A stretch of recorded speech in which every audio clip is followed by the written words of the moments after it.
Hola, som el grup de IMT i el nostre nanorobot es diu LDNB i som el Bernat, la Sahara, la Jana i jo, el Joel, i ara us presentarem què fa i com resoldrà el nostre nanorobot. Hem triat els problemes pulmonars perquè familiars nostres i membres del grup tenen problemes pulmonars.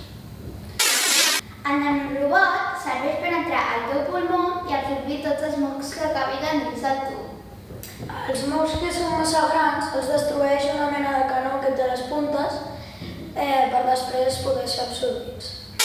Hi ha una mena de pèls que serveixen per detectar si tens cèl·lules dolentes o si tens càncer pulmonar.